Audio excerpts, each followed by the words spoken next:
Hi, and welcome to another of BYJU'S live session.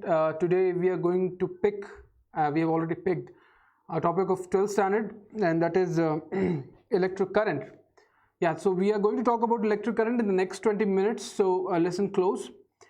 So because I have just 20 minutes, 20 to 25 minutes, what I'm going to do now is I'm going to give you a quick summary about the chapter, a couple of warnings, and couple of tips about how to go about this chapter of electric current. Now, the very chapter begins with an idea that if you have a conductor, basically a conductor is something that allows free motion of electrons, right? So when you have a conductor, the first thing you need to ask is, does it have a current, right? It doesn't have a current, right? When you touch a conductor which is not connected to any power source, obviously it doesn't have a current. Can it have a current on its own? This is something we have learned in electrostatics, that it's not possible for a conductor to have current on its own, because that would mean that it is generating energy out of nowhere, because you know that electric current is energy, right? It's electric energy.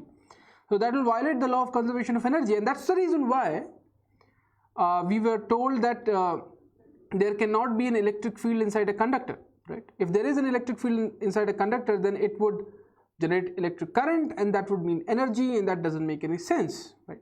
But what happens now in chapter of electric current, you are being deliberately told that there is an electric field inside a conductor, and the way we create an electric field inside a conductor is by using a very interesting magical device called a battery, which I'm sure you must have seen, and you might have used also.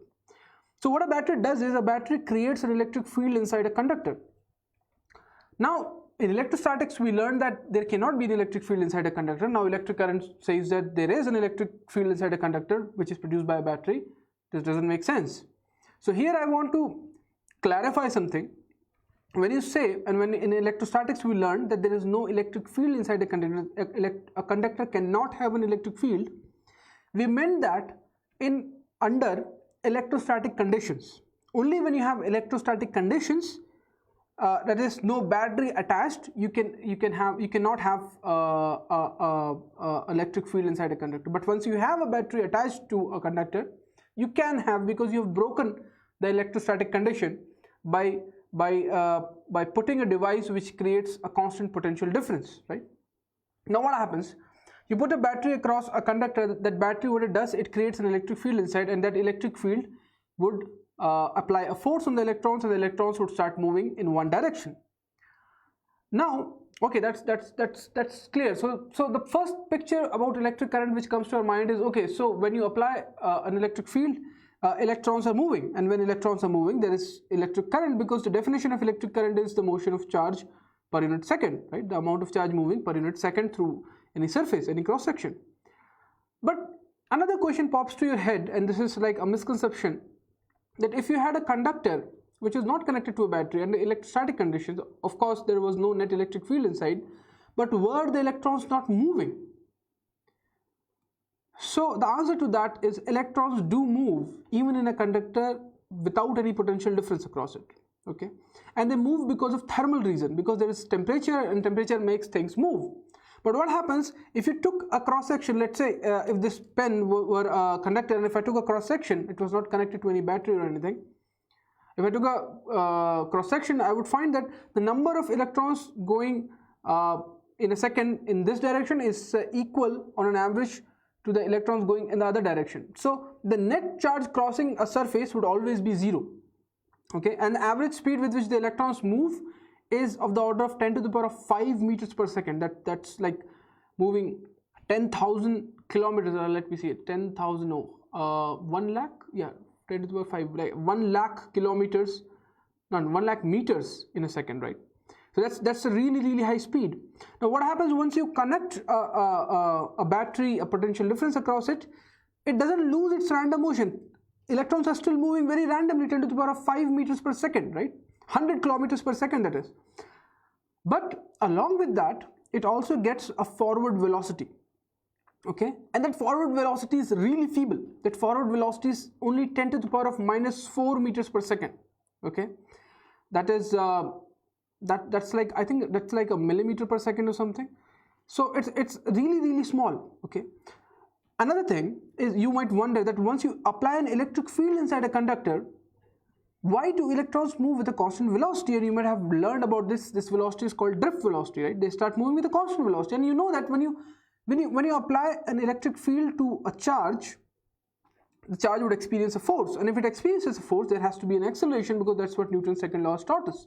But why is there no acceleration? That's because inside a conductor there are like billions and billions of electrons, like there's a sea of electrons, but along with those electrons there are these fixed positive ions which are called kernels, right? They're like speed bumpers.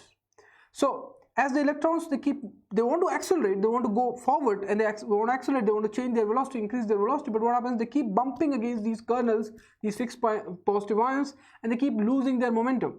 So on an average, when you see, if you take all the electrons and find the average speed they're moving with, it's a constant speed. So drift speed is average speed. All right. Now, so what we have learned till here is that you have a conductor, you have applied a potential difference across it via a battery, and that is making the electrons move, but not accelerate, move with a constant speed, because they keep bumping and losing their momentum. Momentum means speed. They're not losing their mass, of course. All right. So that's what it is. So what a battery is doing here, if you can imagine, what a battery is doing here, a battery is creating a region of high potential and a region of low potential. And electrons would move from low potential to high potential on their own, right? You know that because that's the direction in which the force is directed, or the field is directed. Oh, sorry, opposite to that, the field is directed, because electrons are negative charges. So forget about electrons. People don't like to think in negative terms. So they have come up with an idea of conventional current, which is the current which is in the direction opposite to the direction of electrons. So if this side is positive, this side is negative, the conventional current would flow from, outside. So this is the positive and negative. So from positive it will go to negative, right? The conventional current. But see, imagine this: you have a battery. One side is positive, one side is negative. From the positive, the positive charge is coming. It flows all through the wire, comes back towards the negative, and this it does on its own, because we know positive charges move from higher potential to lower potential. Clear? But once the electrons have come to the other side, inside the battery, they have to move from a negative potential to a positive potential, right? Now that they don't do on their own. So this is something like, the analogy is, say you have a really big water tank on top of your house, and there's a small, let's say a tank sort of thing below on the ground. Then what you do, you connect a pipe from the water on the top from the tank on the top to the tank on the bottom. Then what happens? The water automatically flows from top to bottom, right? Why is that happening? Because there's a potential difference, and mass goes from high potential to low potential. But what happens if you just keep it running like that? The tank on the top would empty, and the tank on the bottom would fill, and this current which was flowing would stop. Now what would you do if you want to keep this current flowing? What would you do? Is you'd use a pump, a water pump. So you'd put a water pump, and the job of the water pump would be to do nothing but to put this water which is at lower potential back to the higher potential. And the pump does that, and the water flows again, and the pump does the same thing, and the water flows again, and you have a cycle, like a circuit. A current is flowing now, right? So now what a battery does, this is the primary job of a battery. A battery is like this water pump, or let's call it an electron pump, right? Or because we are not talking about electrons, you can call it a charge pump. So battery is basically a charge pump. What is doing? Two jobs. First, it is creating a positive potential, negative potential, right? That is, it is making the charges go from the positive side to the negative side through the conductor, and when they arrive on the negative side, like a pump, it picks it from the lower potential, puts it on the higher potential, picks it from the lower potential, puts it in the higher potential. It does it continuously.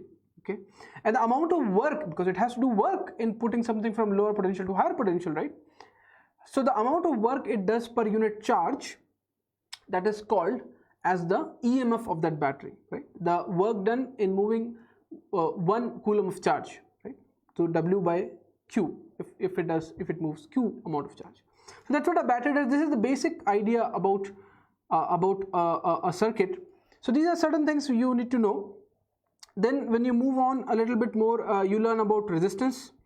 The resistance is basically how much that conductor is resisting the flow of current. And why would it resist the flow of current in the first place? It would resist the flow of current because there is something called as kernels, which I've already discussed. There are fixed positive ions, and the more fixed positive ions you have, the more denser that object is, or the material is, the more opposition it will provide to those charges, right? So resistance is basically a measure of how much reluctance does a material has to the flow of current, right? The more reluctance it has, the more resistant it is, the more is the resistance, hence the name. Now, if you apply a potential difference of V using a battery to a conductor, and the resistance of the conductor is, say, R, okay? By the way, resistance of the conductor also has a formula on its own. You might have learned rho L by A. Rho is called the resistivity of the material, which is fixed for every material. If for iron, resistivity is fixed. No matter you take this big iron or you cut it into half, resistivity remains the same. But depending on the length and the area, resistance is defined as R equals to rho L by A. If you elongate it, the resistance will increase. If you increase the area, resistance will decrease, right? Now, V I have put across a conductor, and the R I know, right? And you must know that the unit of resistance is ohms. Then we have a law, which is Ohm's law, which says that if you know V and you know R, you know how much current is going to flow. So V is equal to IR, right? Or I is the effect, current is what you see, so I is equal to V by R, right? So the current, the effect, or the thing which you can measure is equal to the potential difference that you have applied divided by the resistance. So if you increase the resistance, keeping the same battery, keeping the same potential difference, you would find that the current would decrease. If you increase the resistance, and if you decrease the resistance, current would increase, right? That's what happens. They're inversely proportional. Now, these are some basic things. Then you know that when you move across a battery, there's a so it's like when you have a wire, the resistance is everywhere on the wire. But what we do is for ease of writing and for ease of calculations, what we do is we represent that resistance in form of the zigzag lines, right? That's we assume that all the resistance is concentrated at that point in those zigzag lines, and we say that when a current flows through a resistor, right, what happens? There is a potential drop. Only that's the reason why it is flowing. So the potential drop across any resistor is IR. So, and if you're moving with the current, we take it as negative. You're moving against the current, we take it as positive. But that's just a convention. So you have to know that the direction in which the current is moving, the potential is decreasing in that direction, because current moves from higher potential to lower potential, and the direction in which if you go the other direction, the potential must be increasing. And if you have a battery, negative side of the battery is negative and positive side of the battery is positive, in the sense that if you move across a battery from negative to positive, potential would increase, right? So these are certain things we need to know about electric current, and I know I'm going really fast because we have limited time, of course. Then comes the question of, which is the major part of this chapter, how do you solve circuits? Now, the very primitive kind of circuit which you have is a battery attached to a resistor. Let's say a battery of 10 volts attached to a resistor of 5 ohms. Then they ask you what is the current. So V is equal to IR, I is equal to V by R, 10 by 5 equals to 2 amperes. By the way, amperes is the unit of current. That's very simple. That's a simple circuit. You can very simply solve it. Now, if instead of this, along with this 5 ohm, if you had another 5 ohm, right? Then if they're connected like this next to each other, such that the same current is flowing through them, then we say that they are in series. And when they are in series, their resistance can add up, and 5 plus 5 becomes 10. In that case, 10 by 10, the current that would be flowing will be 1 ohm.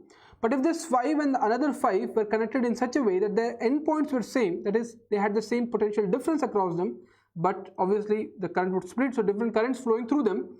In that case, we say that there's a parallel connection, and when you have a parallel connection, then 5 and 5 would follow the rule of 1 by R equals to 1 by R plus R1 plus 1 by R2, and if they're equal, it just get divided by the number of resistances that you have. So you have 5 and 5, that becomes 5 by 2, the net resistance, right? So that becomes 2.5. So amount of current flowing now will be 4 amperes. So these are certain things. So the first thing is, when you get a circuit, when every time I get a circuit, and I have told this again before also, the first thing I do is I check whether I can in any way find any series and parallel combination. If I can do that, I simply combine them using series and parallel combination formula, and then I find the current, and then I find whatever I have to find.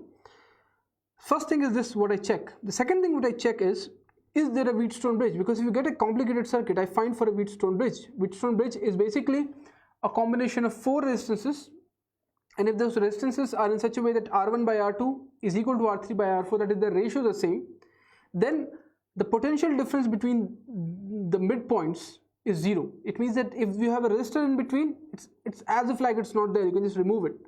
If there's anything in between, it would have basically no sense being there, because the potential at both the points are same. If the potential of both the points are same, current wouldn't flow, because current always flows from higher potential to lower potential. If the potentials are equal, current wouldn't flow, right? So that's the second thing which I do. I find out if there is a Wheatstone bridge, and sometimes you get circuit which is not very direct and you cannot directly see a Wheatstone bridge, so you get circuit like, you know, where resistances are all spread out in a linear fashion. So what I do is I name all the points, and I always realize that points which are connected by a live wire or a wire without any resistance, a non-resistive wire, those points are basically the same point, because 2 points in a circuit which have the same potential are basically the same points, right? Because if they're connected by a wire, then it doesn't make sense to have them as 2 different points, because they are as if they are like joined together. That's what it means. Now that's the second thing which I check. As I said, Wheatstone bridge. The third thing which I check after having checked Wheatstone bridge is the concept of symmetry. Is my circuit symmetric, right? And if you are given a circuit and you are asked to find the resistance between point A and point B, how would I do that? The first thing I do is I replace A by B and B by A, and I see if the circuit has changed at all. So if I flip the circuit this way, or if I change A by B, if the circuit doesn't seem to have changed, then I know that there is point symmetry. This means that this point, the initial point and the final point, they're exactly the same, in the way that they look the same from the mid. Sometimes people have this idea of dividing it by like a parallel plane and then seeing whether they're equal on both ends, and that's the same meaning, right? Whether they are symmetric. So once you find that they're symmetric, you have this idea that the way the current is going to spread from one end is exactly the way current is going to come back here. So if I1, I2, I3 goes in 3 branches, I1, I2, I3 exactly the same way would come back because of the symmetry, right? So this is what I call as point symmetry, and there is something called as path symmetry. So now among these 3 paths, 1, 2 and 3, 1 and 2 can be exactly similar, right? Or 1 and 3 can be exactly similar, all 3 can be exactly similar. So this is something you have to see. You have to follow those paths from A to B and see if they are exactly the same, if they are meeting the same kind of resistances in between, and if they are looking the same. Some people find it by having a horizontal plane and then checking whether there is this kind of vertical symmetry there, but that doesn't work all the time. So I like to use point symmetry and path symmetry. Once you have figured out point symmetry and path symmetry, so by the way, what happens if you have path symmetry? If 2 paths are symmetric, both will carry the same kind of current, same current exactly. Why is that? Because they're symmetric, right? Why would one have a higher current than the other one? So if you find that 2 paths are symmetric, I had divided into I1, I2 and I3. If 2 paths are symmetric, I would make it I1, I1 and I3, because I know I2 is equal to I1, right? If 1 and 2 are the same. So what happens when you do a symmetric analysis, and you must have done some problems in it, I hope, you find that doing this, you'd find that there would be no current in certain branches. So some branches are there in which it automatically comes that there can't be any current, because if there is a current in that circuit, so in that branch, some symmetry is broken, right? And symmetry can't be broken. It has to be, because both the points are symmetric, paths are symmetric. Why would a current for no reason flow in a branch which is non-symmetric? So when no current would flow in that branch, you can just take out that branch, and it turns out that once you take that branch out, what happens? Series and parallel combination.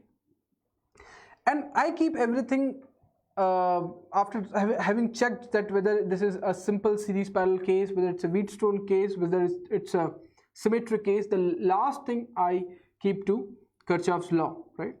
So if I cannot find anything, I directly go to Kirchhoffs Law. So Kirchhoffs Law is basically, if you have a loop, what you do is you start from a point and you jump across all the electrical units or elements, and you add all the potential differences. So if you have a resistor, and if you are moving in such a way that you are moving with the current, that's negative. So negative IR, right? And if you're moving in a way that you're moving against the current, then it will be plus IR whatever is the I and whatever is the R, you just I1, R1, let's call it.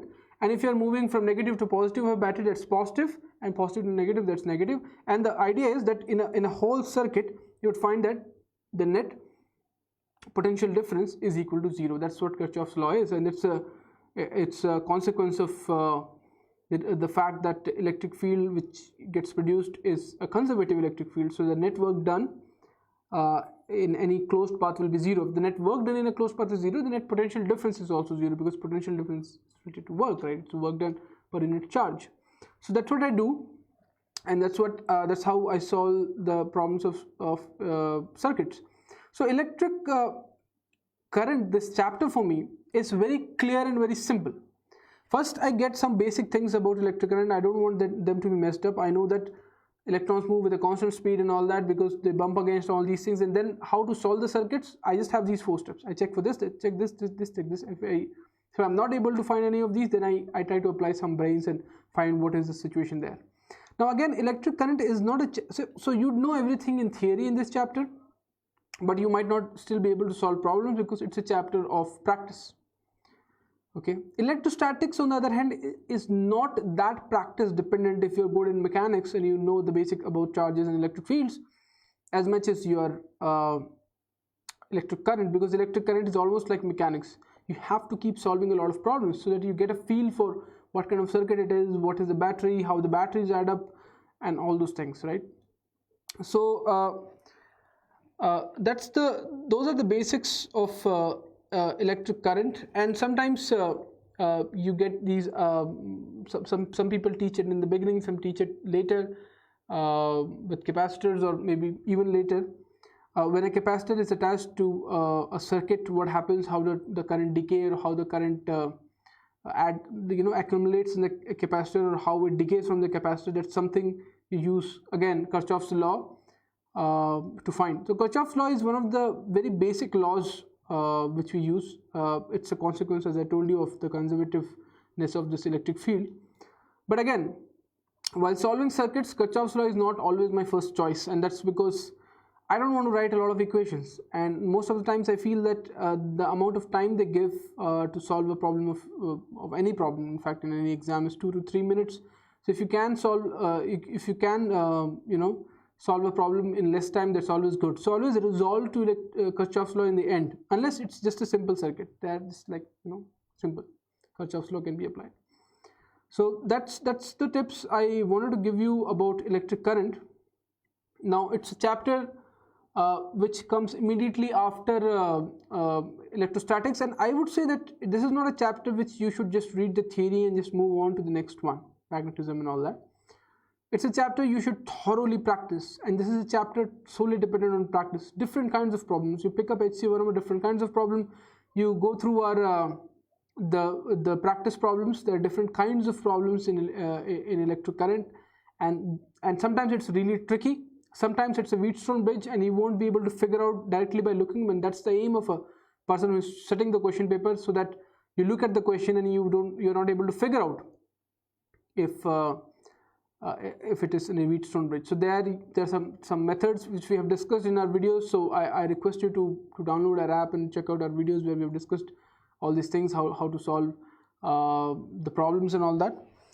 So those are some basic things about electric current, and I see that you have a couple of questions here. Vivek Mahajan is asking, what is a Wheatstone Bridge? So I have briefly already told you what a Wheatstone Bridge is. A Wheatstone Bridge, the name sounds really strange.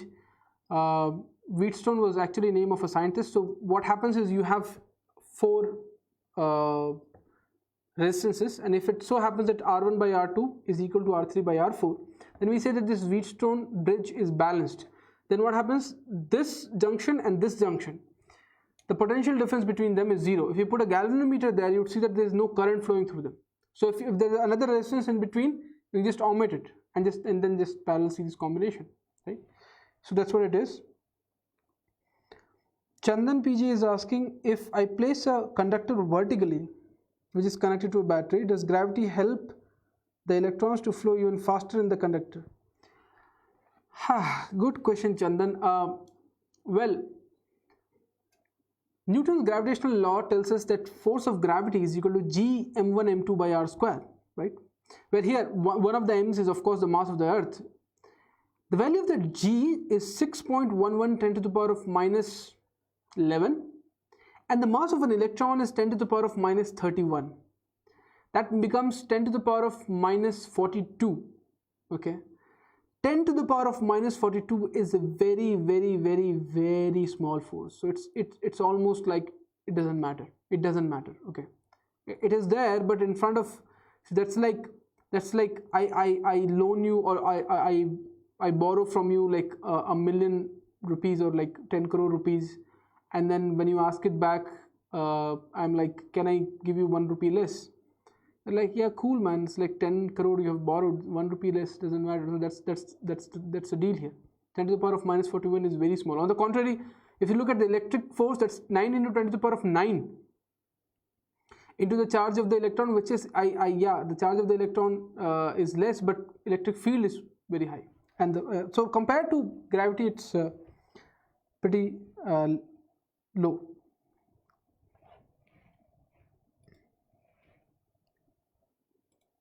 Okay.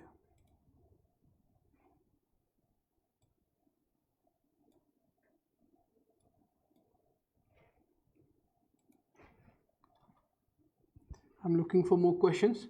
So yeah, so some other things which you need to know about this chapter of electric current is I would also recommend this book called DC Pandey, which when I was learning, I learned from this book, got some pretty decent concepts in them, and so they have these sections of IIT JEE gallery, and they have discussed some pretty cool ideas there, and you can totally go and solve problems from that as well. I'll look at some other questions now.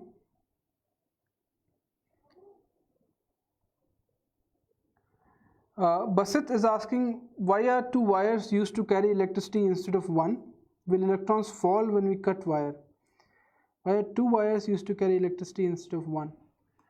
No, 2 wires are not used to carry electricity instead of 1. There's only 1 wire.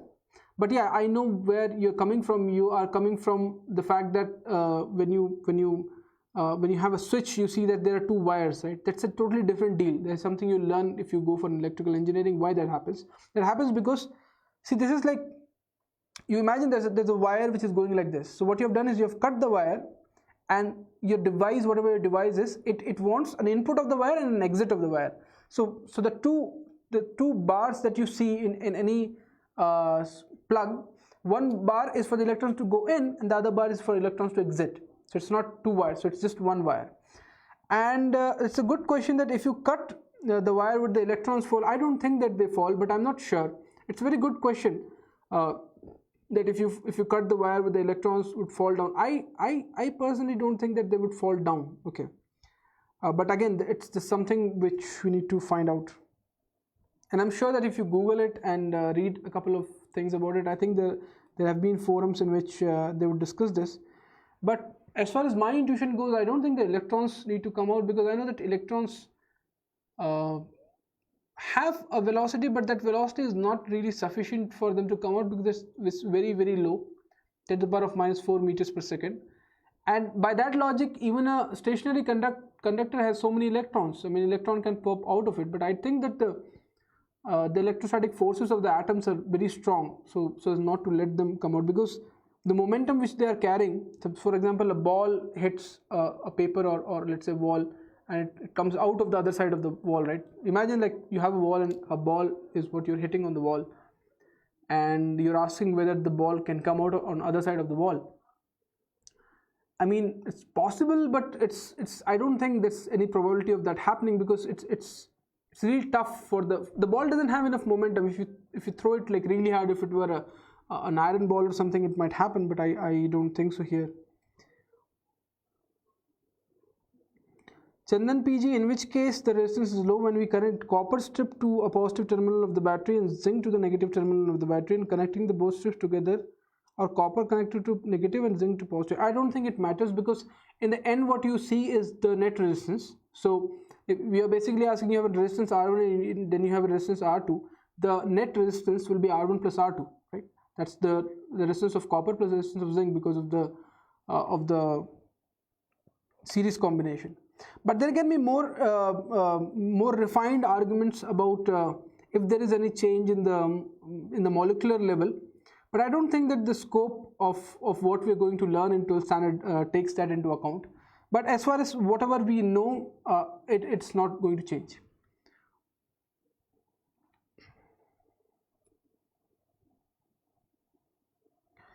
Okay, so Ronak is asking, sir, please explain what is a shunt. Now, a shunt is something which you use in making an ammeter, converting a galvanometer to an ammeter or a galvanometer to a voltmeter. So a shunt is a very, very small resistance. Okay, so what you want is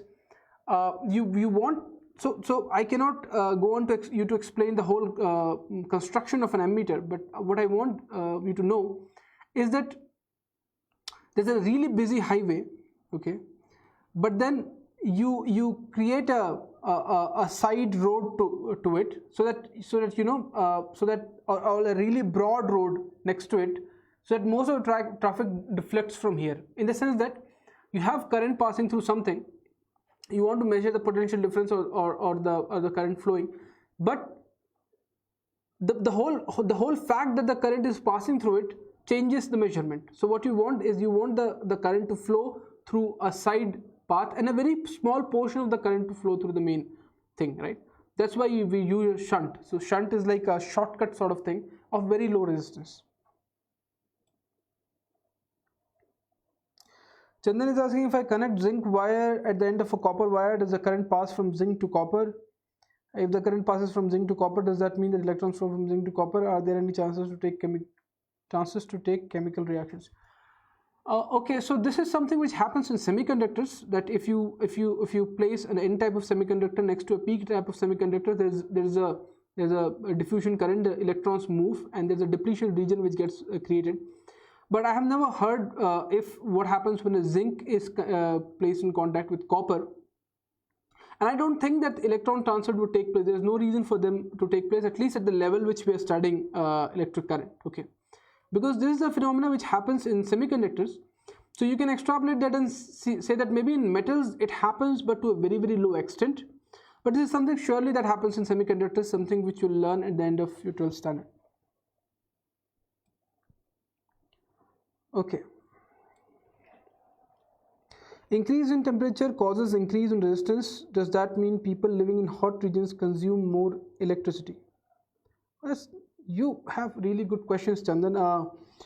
Yes, increase in temperature would cause increase in resistance, and yes, that would imply that people who are living in hot regions would conduct more electricity, because now this is an external source which is heating up the resistance, right? So if an external source is heating up the resistance, then of course the current which they are drawing would be less and there will be more power losses. But I think the major factor here is current itself heating the thing up. So there is something called as Newton heating, I square RT. So the current itself heats the resistance, and then because of that heating up, the resistance increases and the current decreases. So that's the major factor. But yeah, it seems that in the hotter regions they might consume more electricity, but again, it's not something we deal with at this level. But I really like the kind of questions you're asking. Basit is asking why neutron does not have a charge. Okay, Basit, that's the answer for that question is why your name is Basit, or basically why electric field exists, or why is there a gravitational field, or why gravitational field or electric field follows an inverse square law. We don't know. That's the way nature is, and what all we do is we observe the way nature is, and then we formulate laws to explain it further and connect the dots, so that we can use those laws which the nature follows to make pretty things in around us, like this camera or the scooter or the spacecraft, right? So we don't ask that question, because what science assumes is that you keep on asking why, and asking why is a good question, but people get this wrong idea that science is about asking why. No, science is about creating models. So when you create a model, when you peel the layers, in the end you find there are certain things which are axiomatic, in the sense that there are certain things you don't go beyond. I mean, Newton says that two masses attract each other using m1 m2 by r square, gm1 m2 by r square, or do charges attract by kq1 q2 by r square. But he never asks this question, why is it r square, why not r cube? Why is it not r to the power 4? Or why do they attract, why do they not repel? So that's a question you don't ask to nature. Why are you the way that you are the way you are? You assume that this is an axiom, this is an observation, that this is what it is, and now taking this base that this is how it is, how things are behaving on top of it is what a whole construction you make. But when you go deep into it, you know that this is an axiom. Everything is built into this, and we have never seen this fail, and that's why this is our base. So neutrons not having a charge is just a thing which we found out, that there are two kinds of particles inside a nucleus. One kind of particles interacts with electron, another kind of particle doesn't interact with either electron or the proton with the electromagnetic force that we knew, and we just call it, it just seemed to have no charge, so we just call it neutron. So it's not like neutron didn't have a charge. We found a particle that didn't have a charge, we called it neutron. All right, so thank you for being with us on this live session. I hope you got to learn something, and I was able to answer some of your queries. So as I was saying, please download our app to find out really cool ways of teaching different topics of physics and electric current as well. And go to our YouTube channel, and there you'd find all kinds of videos that we make using proper, nice, really glittering animations and really new ways of looking at things. Do subscribe to our YouTube channel and stay tuned. I'll see you next week with FB Live.